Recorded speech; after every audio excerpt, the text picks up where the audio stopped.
السلام عليكم ورحمة الله وبركاته. النهاردة هنتكلم عن موقع اسمه فيو اي اي فري.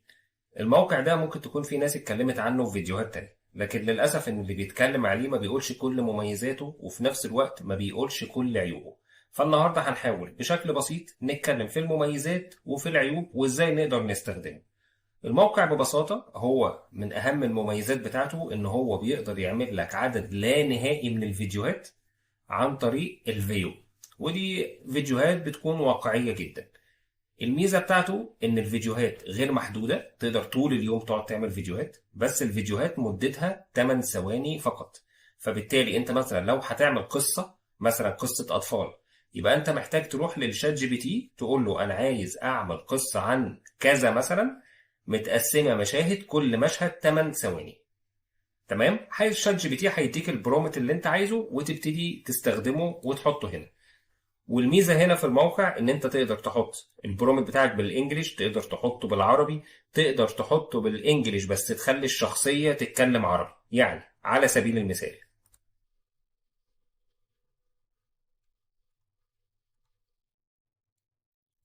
ده مثلا برومت بالانجليش وهنقول له جنريت فيديو. تمام، هيفتح لك الصفحه دي. اهم حاجه في الموقع ده انك تبقى عارف انه مش هيحتفظ بالفيديوهات اللي انت هتعملها. يعني انا دلوقتي كتبت له البرومت، تمام، من هنا هتقدر تحدد انت عايز الفيديو يكون بالطول عشان تستخدمه شورت مثلا، ولا انت عايزه بالعرض علشان تستخدمه كفيديو عادي في اليوتيوب. هنقول مثلا احنا عايزين نستعمله كشورت مثلا، وهنا انت بتختار الفيو 3. طيب، وبدوس جنريت.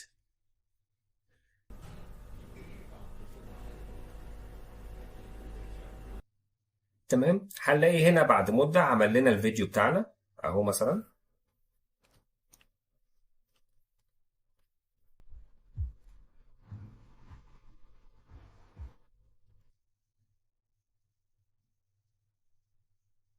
طبعا ده برومت عادي انا حاطه كده، بس الشات جي بي تي خليته يعمله كشكل تجريبي. طبعا زي ما انتم شايفين الشكل ايه، الشكل واقعي شويه سينمائي، بيحط لك كمان موسيقى. طيب فرضا انا عايز البرومت يكون بالانجليزي بس انا عايز الشخصيه تتكلم عربي، مفيش مشكله.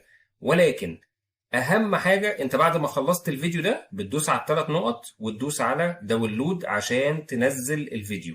طيب ليه؟ لان انت دلوقتي لو انا جيت عملت هنا ريفريش، خلاص مش دي الصفحه اهي وادي الفيديو هنا موجود. طب انا دوست ريفريش، لما هتدوس ريفريش هتلاقي الفيديو راح. ما هي الموقع ليه بيديك الفيديوهات دي بعدد لا محدود؟ لان هو مش خسران حاجه، هو السيرفر مش متحمل عليه اي شيء، مش بيحتفظ باي فيديو على السيرفر بتاعه. فبالتالي لو انت دوست ريفريش او الصفحه اتقفلت او هنج، انت كل الفيديوهات اللي عملتها راحت. فبالتالي لازم الفيديو اللي تعمله تنزله على طول. تمام. طيب هنجرب بقى دلوقتي برومت تاني مثلا يكون الشخصيه بتتكلم عربي.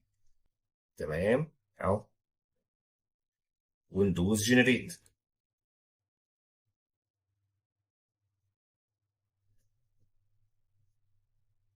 هنا برضو هو خلص اهو. أنا تعبت من كتر التفكير، بس يمكن بكرة يكون أحسن. هي دي فكرة الموقع ببساطة، ولكن في حاجات تانية. يعني مثلا انت عندك هنا الفيديو جنريتور معمول بالفيو. انت مثلا ممكن تدوس على اول فيديو. هنا لما بتدوس على اول فيديو جنريتور هتلاقي ان في موديلز تانية، يعني مثلا سي دانس 2، برضو بتدوس على سي مور بيفتح لك نفس الصفحة، لكن هتلاقي الموديل بتاع الفيديو جنريتور بتاعك بقى سي دانس 2، وبرضه هتعمل عدد فيديوهات غير محدود، كل فيديو 8 ثواني. فهي دي فكرة الموقع ببساطة. يعني نقدر نلخص ان المميزات بتاعته انك ما بتحتاجش تعمل جيميل وكده، انت بتخش على طول من غير تسجيل وبتعمل فيديوهات غير محدودة. العيب اللي فيه ان الفيديوهات مدتها 8 ثواني بس، فانت محتاج عشان تعمل قصة مثلا فانت محتاج تعمل عدد فيديوهات كبير. زائد انه ما بيحتفظش بالفيديوهات، فانت محتاج كل ما تعمل فيديو تنزله. ان شاء الله يكون الموضوع سهل. هو طبعا يعني حاجة كويسة جدا انك تلاقي موقع زي ده يقدر يعمل لك فيديوهات كده ايه، غير محدودة، تقدروا تعملوا منها شورت ممتازة لليوتيوب وللفيسبوك ريلز وكده. لو في اي شيء مش واضح زي ما متعودين دايما نتواصل على الواتساب ان شاء الله. شكرا.